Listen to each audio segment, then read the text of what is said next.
तो जी शुरू करते हैं हम आज example 7.1 class 9 chapter number 7 triangles. और इससे पहले आपको पता ही है ना क्या करना है। सबसे पहले इस वीडियो के डिस्क्रिप्शन में जाना है, लिंक पर क्लिक करना है और 7.1 का इंट्रोडक्शन देखना है। बिना इंट्रोडक्शन देखे आप कोई भी सोल्यूशन वीडियो मत देखें, एग्जाम्पल वीडियो मत देखें। पहले आपको इंट्रोडक्शन जरूर देखना है क्योंकि यहाँ मैं सिर्फ एग्जाम्पल्स को सोल्व करूँगा, बाकी सब बातें डिटेल में अच्छी तरीके से आपको इंट्रोडक्शन वीडियो में ही देखने के लिए मिलेंगी। जो बच्चे कमेंट करके बोलते हैं ना कि सर ये समझ में नहीं आ रहा क्वेश्चन या फिर दोबारा बता दो, उनकी सबसे बड़ी कमी यही है कि वो इंट्रोडक्शन वीडियो को देखते नहीं है, या अगर देखते हैं तो जल्दी जल्दी देखते हैं, वो टाइम्स को 2 टाइम्स करके देखते हैं और या फिर उसको थोड़ा सा छोड़ के देखते हैं, स्किप करके। नहीं, आपको इंट्रोडक्शन वीडियो पूरी देखनी है, बल्कि मैं तो कहूँगा 2 बार देखो। उसके बाद आप एग्जाम्पल पर ये मत देखो, आप इनको आप खुद ट्राई करो, एग्जाम्पल्स खुद करो, क्वेश्चन खुद करो। अगर नहीं होते हैं तब देखो, आपको सिर्फ देखनी क्या है, इंट्रोडक्शन वीडियो बस। चलो शुरू करते हैं एग्जाम्पल नंबर 1। 3 एग्जाम्पल हैं, बहुत ध्यान से समझेंगे। तो कहता है कि इन फिगर, इस फिगर में OA is equal to OB, ये side OA is equal to OB and the side OD is equal to OC। 2 चीज़ गिवन है, 2 साइड्स का एक पेयर इक्वल है, OA और OB वाला, दूसरा पेयर भी इक्वल है, OD और OC वाला। So that this triangles are congruent, triangle AOD congruent to triangle BOC। और सेकंड पार्ट प्रूव करना है मुझको AD पैरेलल टू BC, ये प्रूव करना है। ठीक, अब आप एक बार बताओ, अब आप मेरे को एक बार बताओ बहुत ही ध्यान से सोच के। कॉन्ग्रुएंसी प्रूव करने के लिए मैंने आपको अभी तक सिर्फ 3 तरीके बताए हैं, SAS, ASA और AAS। क्योंकि आप वहाँ मत जाना बिल्कुल भी, कोई भी, कि हमको कॉन्ग्रुएंसी प्रूव करने के लिए 6 तरीके 6 पार्ट्स चाहिए, कि इसके 6 के 6 पार्ट्स साइड्स और एंगल्स, और दूसरे के भी 6 के 6 parts sides of angles equal हो ना। वो तो सिर्फ समझाने के लिए था, बाकायदा आपको सिर्फ ये 3 रूल, 2 आपको बातें बताए जाएंगे 7.3 में, यही यूज़ कर रहे हैं। अगर आपने कोई भी एक को प्रूव कर दिया, समझ जाना आपका ट्रायंगल कॉन्ग्रुएंट हो जाएगा उस रूल से। ठीक, तो अब सवाल ये है कि हमको पता कैसे चलेगा कि इस ट्रायंगल में कौन सा अप्लाई होगा। तो वो आपको पता नहीं चलेगा अभी। आपको करना क्या है कि आपको बस जो भी जानकारी गिवन है, जो डिटेल गिवन है फिगर में या राइटिंग में, वो लिख लेनी है एक तरफ। उसको लिख के फिर हम ऑब्जर्व करेंगे अपने दिमाग से कि ये कौन से कॉन्ग्रुएंसी बैठ रही है। और उसके लिए आपको इंट्रोडक्शन वीडियो पे जरूर जाना है, जहाँ से आपको बिल्कुल ही आप अच्छी तरह आइडेंटिफाई कर पाओगे कि ये SAS बनेगा क्या, या ये ASA बनेगा क्या, या ये AAS कब बनता है। सब बातें मैंने आपको बताई भी हैं। बाकी हम इस क्वेश्चन को देखते ही हैं अभी। तो सबसे पहले 2 क्वेश्चन करने का तरीका है। हमको पहले फर्स्ट पार्ट करना है, हमने फर्स्ट पार्ट डाल लिया। हमको इन दोनों ट्रायंगल्स को कॉन्ग्रुएंट प्रूव करना है ना, तो इनको पहले लिखते हैं इस तरीके से, in triangle AOD and triangle BOC। मतलब हम इन दोनों ट्रायंगल्स में आए हैं, हमने इन दोनों ट्रायंगल को कंसिडर करा है, लिए हैं चेक करने के लिए।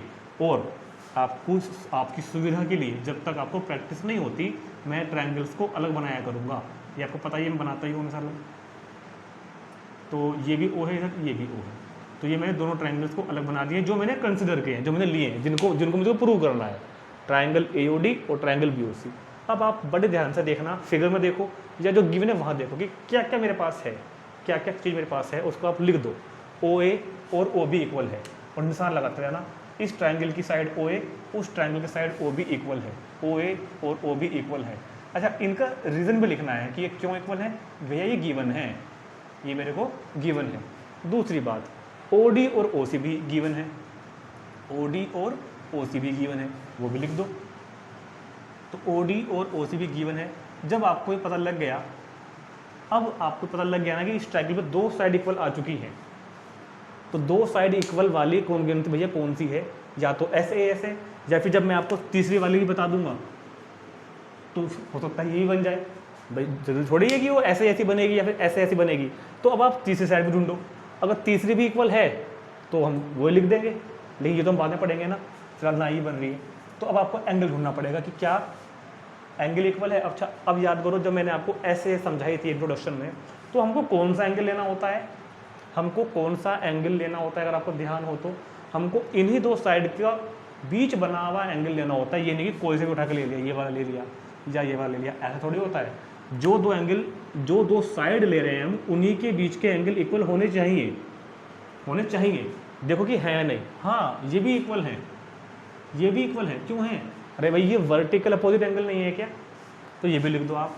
क्या angle A O D is equal to angle B O C. ध्यान रहे कि इधर मैंने triangle A O D and triangle B O C, तो इस जो ये बातें मैं इधर लिख रहा हूँ ये इस ट्रायंगल की ही हूँ, जो इधर लिख रहा हूँ वो उस ट्रायंगल की ही हूँ। ठीक, तो हो गया ना मेरा काम, हो गया ना। तो मैंने कौन सी कॉन्ग्रुएंसी यूज की, साइड एंगल साइड कॉन्ग्रुएंसी। तो अब आपको यहाँ पे क्या लिखना है, by side angle side congruency, by side angle side congruency these two triangles will be congruent, triangle AOD congruent to triangle BOC। ये मेरा क्वेश्चन प्रूव हो गया। ठीक, दोबारा देखते हैं AOD एंड BOC। पहले हम AOD BOC में आए, मैंने दोनों को अलग बनाया और जो जानकारी गिवन थी वो लिख दी बड़े आराम से। OA OB गिवन था, OD OC गिवन था, एंगल AOD BOC हमने खुद सोचा, कुछ काम खुद करना पड़ेगा, सब कुछ गिवन नहीं होगा वहाँ पे कि ये दोनों वर्टिकल अपोजिट एंगल थे। ठीक, और ये भी ध्यान रखना साइड एंगल साइड में जो दो साइड हम लेते हैं उन्हीं के बीच का एंगल होना चाहिए, तो वही हमने एंगल लिया। तो साइड एंगल साइड से हमारा कॉन्ग्रुएंसी कंप्लीट होगी, पहला क्वेश्चन का फर्स्ट पार्ट कंप्लीट। अब कुछ सवालों के जवाब जो आपके मन में आएंगे, ठीक है, वो सवाल जवाब ये हैं। नंबर 1, तो क्या इसको इसी ऑर्डर में लिखना है। ये सवाल कई बच्चों के मन में आता है कि क्या आपको इसको इसी ऑर्डर में लिखना है या इस ऑर्डर में लिखना है कि पहले साइड लिखूं और उसके बीच में ये वाला एंगल लिखूं, मतलब ऐसे। क्या मैं इसको ऐसे लिखूं, OA is equal to OB, AOD equal to BOC, और दूसरा क्या था OD is equal to OC। क्या मैं इसको इसी ऑर्डर में लिखूं, SAS के ऑर्डर में लिखूं। क्या ऐसा लिखना गलत रहेगा या ऐसा लिखना सही रहेगा, ये कौन सा दोनों सही रहेंगे, ये क्या चक्कर है। सुनो मेरी बात, ध्यान से सुनना मेरे बारे में क्या बताऊंगा। क्या क्वेश्चन जब हम कर रहे थे, जब मैं इनको लिख रहा था तो मेरे को पता था क्या कि कॉन्ग्रुएंसी यही बनेगी जाके बाद में, नहीं पता था ना। तो इसका मतलब ये होता है कि आपको इस झमेले में नहीं पढ़ना। किस झमेले में नहीं पढ़ना कि आपको यहाँ लिखने का ऑर्डर क्या है, यहाँ पर आप चीज़ों को कैसे भी लिख देना, लेकिन जब आप यहाँ लिखोगे वो महत्वपूर्ण है, वो इम्पोर्टेंट है। भाई ऐसा भी तो हो सकता था ना कि यहाँ पर बाय द वे जो चौथी कॉन्ग्रुएंसी एस वाली आएगी उसके अकॉर्डिंग ये साइड से इक्वल हो जाती, क्या पता AD और BC इक्वल हो जाती, तब तो मैं SSS कॉन्ग्रुएंसी यूज कर देता। लेकिन हमको तो इन दोनों को लिखने के बाद पता लगा था कि एंगल AOD और एंगल BOC इक्वल हैं, क्योंकि दोनों वर्टिकल अपोजिट एंगल थे। तो यहाँ पर तो आप चाहे जैसे मर्जी लिख दो, इनका ऑर्डर चेंज कर देना, नो प्रॉब्लम। लेकिन जब आपको पता चल रहा है बाकायदा कि हमने कौन सी कॉन्ग्रुएंसी यूज की है, तो यहाँ पर आपको ठीक नाम लिखना है, बिल्कुल जो एक्यूरेट नाम मैंने बताया है।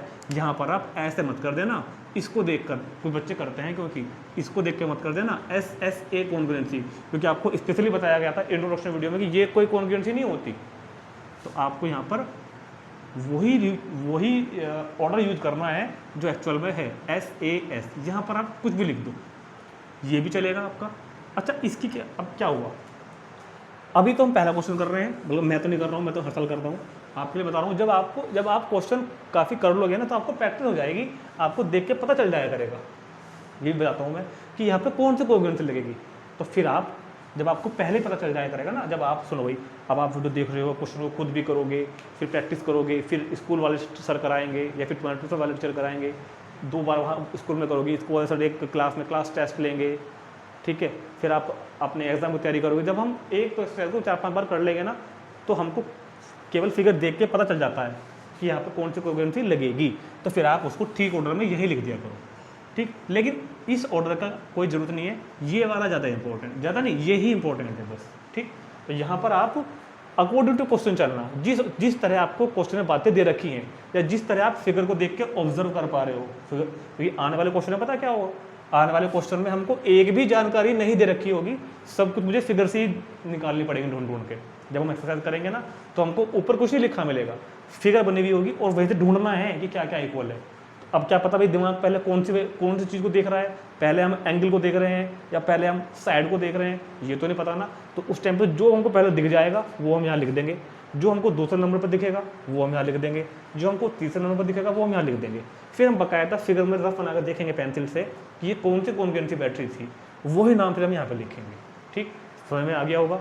अब इसको आप ठीक से नोट कर सकते हैं, कोई दिक्कत नहीं, ऐसे रहने दो। अब देते हैं सेकंड पार्ट। अब ये सेकंड पार्ट में क्या कहता है भाई कि AD BC को पैरेलल प्रूव करना है, AD और BC को पैरेलल। आप एक बात बताओ, दो लाइंस पैरेलल कब होती हैं? अगर आपने लाइंस एंड एंगल चैप्टर बहुत ध्यान से किया हो तो हमने आपको उसमें बताया था कि दो लाइंस पैरेलल जब होती हैं अगर उनको एक ट्रांसवर्सल कट कर रही हो और अल्टरनेट इंटीरियर एंगल अगर इक्वल हो तो कहते हैं कि हाँ दोनों लाइंस पैरेलल हैं। तो क्या यहाँ पर ये एंगल इक्वल हैं? अभी तक की जानकारी के हिसाब से तो नहीं है, अभी तक की जानकारी के हिसाब से तो ये दोनों एंगल इक्वल नहीं है। अगर मैं किसी तरीके से कुछ ना कुछ करके इन एंगल्स को इक्वल ला दूँ तो converse theory of transversal and two lines के अकॉर्डिंग हम इनको पैरेलल प्रूफ दिखा सकते हैं। कब? जब ये दोनों एंगल इक्वल हो जाएं, मगर अभी नहीं है। तो सुनो, क्योंकि हमने पार्ट फर्स्ट में ये तो कर ही दिया ना कि triangle AOD congruent to triangle BOC, ये हमने कर दिया। जो मैंने आपको CPCT समझाया था इंट्रोडक्टरी वीडियो के अंदर, उसके अकॉर्डिंग बाई CPCT मतलब by corresponding part of congruent triangle, अगर दो ट्राइंगल्स को आपने कॉन्ग्रुएंट प्रूव कर दिया है तो जो बाकी तीन चीज़ें बची हैं वो भी इक्वल होती हैं CPCT से, ये मैंने आपको समझाया था। तो जो बाकी तीन चीज़ें बची उसके अकॉर्डिंग क्या होगा? इस एंगल के साथ ये एंगल इक्वल होगा, मतलब एंगल ADO, मतलब एंगल ADO इक्वल किसके होगा? एंगल BCO, ये एंगल इक्वल होंगे। कैसे? By CPCT। CPCT मतलब क्या है? दो ट्राइंगल्स को कॉन्ग्रुएंट प्रूव करने के बाद बची हुई तीन बातें भी इक्वल उनके अंदर होती हैं, ठीक। और ये दोनों एंगल क्या बन रहे हैं? Corresponding angle. These two angle, alternate interior angle, these two angles are, क्या है ये? Alternate interior angle. These two angles are alternate interior, these two angles are alternate interior angles as CD transversal, as transversal कौन है बीच में इनके? CD, as transversal CD, so AD will be parallel to BC, AD BC की parallel होगी। ये हमने chapter 6 से उठाया है, converse theory of parallel lines and transversal से। तो तुरंत नोट कर लेंगे आप इस क्वेश्चन को और देखते हैं एग्जाम्पल नंबर 2। अब देखते हैं एग्जाम्पल नंबर 2, और इस एग्जाम्पल में ना फिगर गिवन नहीं है, फिगर हमको क्वेश्चन की लैंग्वेज को पढ़ के खुद बनानी है। बहुत ध्यान समझना, इंपॉर्टेंट एग्जाम्पल है, कुछ सीखने के लिए मिलेगा आपको इसमें। कहता है कि AB is a line segment, AB is a line segment. ये AB मेरे पास है, ये कोई लाइन सेगमेंट है, एक लाइन का टुकड़ा। लाइन सेगमेंट मीन्स लाइन का कोई टुकड़ा। And L is it's perpendicular bisector. Perpendicular bisector समझते हो ना? L इसका परपेंडिकुलर बाइसेक्टर है, मतलब ये इसको मिड पॉइंट पे मिलता है और 90 भी है। परपेंडिकुलर बाइसेक्टर, परपेंडिकुलर तो है ही, मतलब परपेंडिकुलर मीन्स 90 भी मिल रहा है आके, और बाइसेक्टर मतलब हाफ हाफ कर रहा है, AB को AM और BM इक्वल इक्वल कर दिया इसमें। If a point P lie on L, अगर कोई पॉइंट P लाई करता है ऑन लाइन L पर, तो so that P is equidistant from A and B। P equidistant, equidistant मतलब होता है इक्वल दूरी पर होना, इक्वल डिस्टेंस पे होना। तो मुझे प्रूव करना है कि P की डिस्टेंस जितनी A से है उतनी ही डिस्टेंस P की B से है। मेरा टारगेट रहेगा क्वेश्चन में PA और PB को इक्वल प्रूव करना, ठीक। फिगर दोबारा देखते हैं एक बार। कह रहा था कि पहले AB एक लाइन सेगमेंट है, A एक लाइन जो है L वो इसका परपेंडिकुलर बाइसेक्टर है, परपेंडिकुलर भी है और बाइसेक्टर मतलब मिड पॉइंट पे मिलता है आके, AB को मिड पॉइंट पे मिलता है। तो प्रूव करना है कि कोई पॉइंट अगर P पे हो तो P A से और B से इक्विडिस्टेंट है। इक्विडिस्टेंट मतलब PA डिस्टेंस और PB डिस्टेंस को इक्वल लाना है, ठीक। ये मेरा काम है प्रूव करने का। अब यहाँ पर एक बात तो ये है, नंबर दो बातें हैं बल्कि, कि जब हम इस क्वेश्चन को सपोज करो आपको पता है जो हम कर रहे हैं, हम ट्रायंगल कर रहे हैं, हम कॉन्ग्रुएंसी कर रहे हैं, तो मतलब वही बातें यूज होंगी। बट आप ये मान लो कि आप एग्जाम में बैठे हुए हो और यहाँ ये क्वेश्चन आ गया, तो इसमें कहाँ लिखा हुआ है ऐसा कि ये क्वेश्चन ट्रायंगल से आया है या ये क्वेश्चन कॉन्ग्रुएंसी से होगा? क्योंकि ज्योमेट्री का चैप्टर हमने पीछे भी 2 किए हैं, यूक्लिड वाला किया है और लाइन एंगल किया है, और ज्योमेट्री के भी हम आगे 4 चैप्टर और भी करेंगे। तो हमको वहाँ पर कौन बताने के लिए आएगा कि चैप्टर ये क्वेश्चन मेरे को कॉन्ग्रुएंसी ऑफ ट्रायंगल से करना है, पहचान क्या है? नंबर 1 बात ये अक्सर प्रॉब्लम आती है बच्चों को। फिर बाद में देखते हैं घर पे आके, अरे यार अच्छा ये क्वेश्चन तो मैं कर गया था, लेकिन पता लगता है कि जब हम बुक में कर रहे होते हैं ना तो ऑटोमेटिक पता चल जाता है कि अच्छा ये क्वेश्चन तो बुक में जब करते हैं, जब बुक में करते हैं तो पता रहता है कि अच्छा ऐसे होगा, मगर जब वो एग्जाम में आता है ना जाके, तो वहाँ तो ये पता चल पाएगा कि कहाँ से आ गया, 9 चैप्टर जितने भी चैप्टर बुक में है कहाँ से आया। तो सुनो, तो A B is a line segment and line L it's perpendicular bisector if a point P lie on L so that P is equidistant from A and B. तो फिलहाल तो कहीं नहीं लिखा ना, लेकिन फिगर बनाने के बाद तो दिख गया आंखों को कि ये ट्रायंगल है। अब तो दिख गया, अब तो कर लो यूज कि हाँ ये ट्रायंगल है। और लाना क्या है, पी ए और पी बी को इक्वल। तो मतलब ट्रायंगल, जब हमको पता है कि हमने ट्रायंगल में कॉन्ग्रुएंसी ही पढ़ी है, तो तब तो कॉन्ग्रुएंसी यूज करोगे ना। तो ये सब हिंट मिलते हैं। तो मेरे को क्या करना है, इन दो ट्रायंगल्स में आना है, triangle A P M, in triangle A P M and triangle B P M. दो ट्रायंगल मेरे आंखों के सामने है, ए पी एम और बी पी एम। इन दोनों को कॉन्ग्रुएंट प्रूव कर दो। कोई 3 बातें जो आपको दिखती हो इनमें इक्वल, वो यहाँ ला के लिख दो, फिर देखते हैं कौन सी बैठती है कॉन्ग्रुएंसी। ठीक है, तो सुनो, सबसे पहले मेरे को बता दो आप कि क्या ए एम और बी एम इक्वल हैं। हाँ इक्वल है भाई, मिड पॉइंट है एम, उसने कहा था बाइसेक्टर। ए एम, इसकी चीज़ इधर लिखनी है, इसकी चीज़ इधर लिखनी है। A M equal to B M. क्यों, रीज़न जरूर लिखना है, नंबर कटेंगे नहीं तो। एम इज़, क्यों, क्योंकि M is mid point, M is mid point of A B. दूसरी चीज़ आपको क्या इक्वल दिखती है इसमें भाई, हम किन ट्राइंगल में हैं, दोबारा अलग बना दूं, हम इन ट्राइंगल्स में हैं, हम इन ट्राइंगल्स में तो हैं पी एम ए और पी एम बी, इन ट्राइंगल में तो हैं हम। ये लाइन क्यों इक्वल हो गई एम और बी एम, क्योंकि मिड पॉइंट था। अच्छा, उसने कहा था ये परपेंडिकुलर है, तो ये एंगल तो 90 हो गया ना। क्या नाम रखोगे, ए एम पी, नाम पूरा लिखोगे एंगल का, A M P is equal to angle B M P, क्योंकि दोनों 90 के हैं। इतनी बात तो गिवन थी, क्योंकि उसने परपेंडिकुलर बाइसेक्टर कह दिया था। परपेंडिकुलर कहा तो 90, बाइसेक्टर कहा तो मिड पॉइंट पर कट करेगा। तीसरी चीज़ और देखो जरा, कुछ दिखता है क्या इक्वल, ये तो लाना है, ये है नहीं, ये तो लाना है। अच्छा क्या, अच्छा देखो, ये तो हमें लानी है, ये तो होंगी नहीं। एंगल के बारे में कोई जानकारी नहीं है, इन दोनों के बारे में कोई जानकारी नहीं है। अरे भैया पी एम तो दोनों में सेम पड़ रही है, जितनी पी एम की मेजरमेंट जितनी यहाँ है उतनी यहाँ है, तो ये क्या हो जाएगी कॉमन। इसको लिखेंगे ऐसे, P M is equal to P M, ये क्या हो जाएगी common, P M is equal to P M common. तो पहले आपको जानकारी इकट्ठी करनी है बस। अभी मैं हो गया ही नहीं, अभी नहीं गया मैं वहाँ पर। पहले आपको जानकारी इकट्ठी करनी है कि ये क्या बना। अब देखता हूँ मैं कि हुआ क्या मेरे साथ। भाई देखो, पहले क्या थी, साइड, हाँ जी साइड थी। फिर क्या था, एंगल आया मेरे पास एक, हाँ जी एंगल था। फिर क्या था मेरे पास, साइड, हाँ जी साइड थी। अभी चेक करो पहले, अभी मतलब जल्दबाजी मत कर देना, हो सकता है ये RHS बन जाती। जो RHS के क्वेश्चन आएंगे ना 7.3 में, वो भी ऐसे आएंगे कंफ्यूज करने के लिए। पहले देखना कि SAS क्या होती है। SAS ये होती है कि जो दो साइड इक्वल हैं उन्हीं के बीच का एंगल इक्वल है क्या। हाँ बिल्कुल ठीक, जो दो साइड आपने ली है उन्हीं के बीच का एंगल इक्वल है क्या, हाँ तो ये SAS बनेगी। ठीक, तो क्या लिखोगे आप, बाई SAS कॉन्ग्रुएंसी रूल, या फिर congruency, SAS congruency, these two triangles are congruent. कौन कौन से, triangle APM congruent to triangle BPM, दोनों ट्राइंगल क्या हो गए कॉन्ग्रुएंट। और कॉन्ग्रुएंट होने के बाद बाई CPCT, कॉन्ग्रुएंट होने के बाद CPCT का मतलब क्या है, कॉरस्पॉन्डिंग पार्ट्स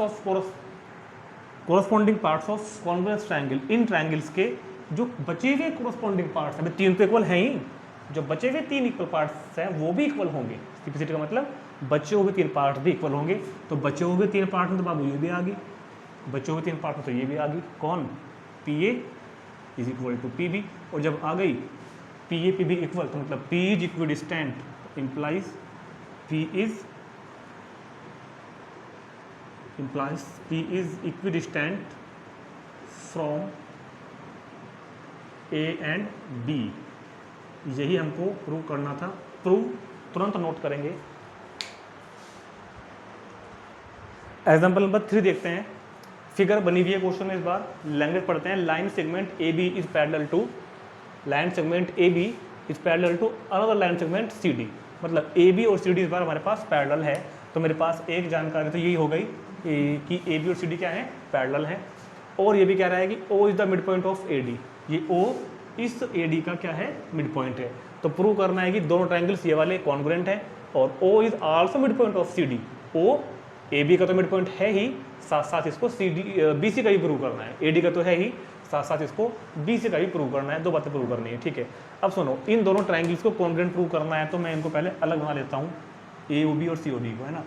तो ये तो कुछ इस तरह से है सी ओ डी वाला ट्राइंगल, और इधर कौन सा हो गया मेरे पास, ए ओ बी वाला ट्राइंगल।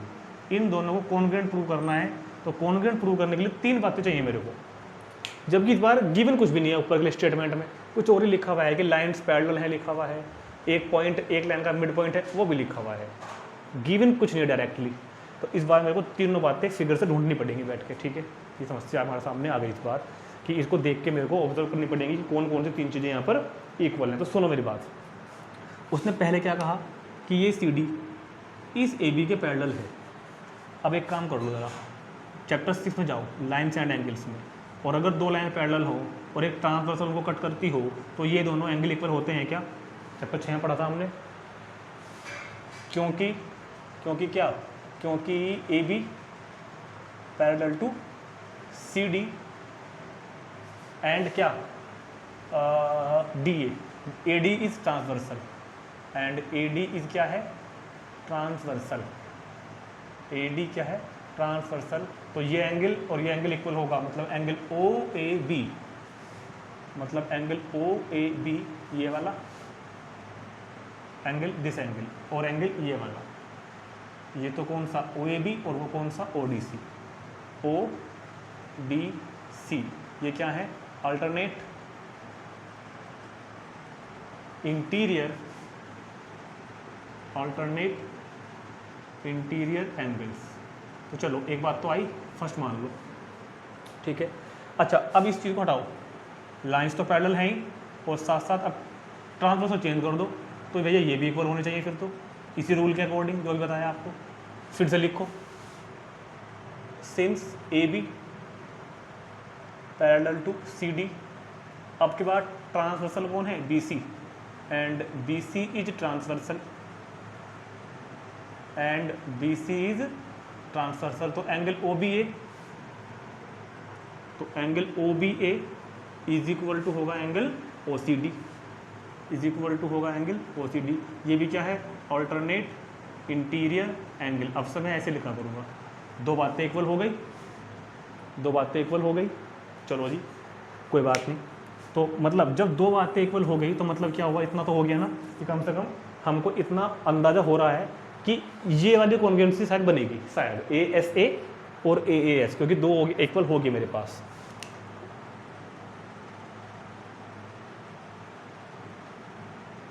अब पता है कुछ बच्चे क्या करेंगे, चलो कुछ बच्चे क्या करेंगे वो बात हम करेंगे बाद में, फिलहाल आप तीसरी बात ढूंढो। क्या मेरे को जो तीसरा ढूंढना है वो एंगल ही ढूंढ लूँ? क्योंकि चलो मैं आपको अभी बताता हूँ, कुछ बच्चे ये कहेंगे कि सर ये वर्टिकल अपोजिट एंगल भी तो इक्वल हैं। हाँ मैं भी कह रहा हूँ वर्टिकल अपोजिट एंगल इक्वल हैं, बिल्कुल है, लेकिन वर्टिकल अपोजिट एंगल इक्वल हैं ये बात अगर मैं यहाँ लिख दूँ तो क्या एंगल एंगल एंगल कोई कॉन्ग्रुएंसी होती है क्या? नहीं होती ना। तो ये तो मेरे लिए फालतू की बात है। इक्वल हैं, मैं मना नहीं कर रहा, वर्टिकल अपोजिट एंगल इक्वल हैं, मैं मना नहीं कर रहा आपको बिल्कुल भी, लेकिन वो हमारे काम का नहीं है। क्यों? क्योंकि हमारे पास तो एंगल एंगल आ गए, अब तो मुझे साइड चाहिए, या तो साइड बीच वाले मिल जाओ या कोई और से मिल जाओ, एंगल तो मेरे को चाहिए ही नहीं। कुछ बच्चे कर देते हैं, इसे बता रहा हूँ। अब सुनो, क्या कोई साइड इक्वल है मेरे पास? क्योंकि मेरे को तो एंगल एंगल के कॉम्बिनेशन में साइड या तो बीच वाली मिल जाओ या कौन सी मिल जाओ, कोरस्पॉन्डिंग वाली मिल जाए। तो एंगल एंगल के कॉम्बिनेशन के बाद साइड मेरे को चाहिए, उसके लिए हाँ भाई दिमाग में आ गया कि O is the mid point of A D. उसने कहा है साथ साथ कि O mid point of A D. Mid point का मतलब ये दोनों इक्वल हैं, आधी आधी तो हैं, लिख दो ओ ए इक्वल टू ओ डी। क्यों? क्योंकि D इज मिड पॉइंट, क्योंकि D is mid point of इसका ए सी का। तो ये साइड भी किसके इक्वल हो गई? इसके। अब सुनो, इन दोनों ट्रायंगल में बात करूँ आपसे, तो ये एंगल इसके इक्वल आया था, ये वाला एंगल इसके इक्वल आया, और ये वाली साइड इसके इक्वल आई। तो ये ए एस ए बन रही है या ए एस बन रही है, क्योंकि आपको बड़े प्यार से समझाया गया था कि ए ऐसे तब बनती है जब दो एंगल इक्वल हो और उन्हीं को इंक्लूड करने वाले साइड इक्वल हो। क्या? दो एंगल अपने इक्वल बनाए हैं उन्हीं को इंक्लूड करने वाली साइड तो ये हैं, ये तो इक्वल नहीं आई ना, कोई एक्स्ट्रा वाली इक्वल आ गई, मतलब ये AAS बनेगी। ठीक, तो अब लिखोगे आप इन ट्राइंगल्स, कौन कौन से प्रूव करने हैं आपने को, इन ट्राइंगल्स AOB, अभी तो लिखना पड़ेगा ना पहले पूरी detail, triangle AOC and DOC में फर्स्ट चीज़ तो ये वाली कि angle OAB equal to angle ODC, कहाँ से आया, बाई फर्स्ट। दूसरा क्या आया, angle OBA equal to angle OCD, ये कहाँ से आया, बाई सेकंड। और OA is equal to OD कहाँ से आया, बाई थर्ड। तो हमने तीनों का रीज़न बाकायदा पहले लिखा, फिर यहाँ लिख दिया। तो हम क्या बोलेंगे, angle side, so by angle side congruency से, एंगल साइड कॉन्ग्रुएंसी से दोनों triangle AOB congruent to triangle DOC। और ये हमारा क्वेश्चन का first part complete. First part तो ये प्रूव करना है ना कि ट्राइंगल्स कॉन्ग्रुएंट है। अब देखते हैं इधर सेकंड पार्ट। अच्छा, एक बात और बताना चाहूँगा, मैंने 3 क्वेश्चन कर दिए हैं अब तक। हमने आपको नाम लिखने की बात बताई थी कि नाम को इसी ऑर्डर में लिखना है, उसके बारे में हम चर्चा नहीं कर रहे हैं यहाँ पर फिलहाल। आपने देखा होगा, वो हम इसलिए नहीं कर रहे हैं कि क्योंकि सभी क्वेश्चन में मेरे को ना ट्रायंगल प्रूव करने के लिए दिया हुआ है, नाम लिखा हुआ है वहाँ पर। जब नाम लिखा हुआ होता है फिर कोई सोचना ही नहीं, फिर तो यही नाम यूज करेंगे हम यहाँ भी और यहाँ भी। समस्या का बात है जब नाम ना लिखा हुआ कि प्रूव किसको करने हैं, तब आपको नाम थोड़ा सोच के करना पड़ेगा। चलो वो हम करेंगे एक्सरसाइज में।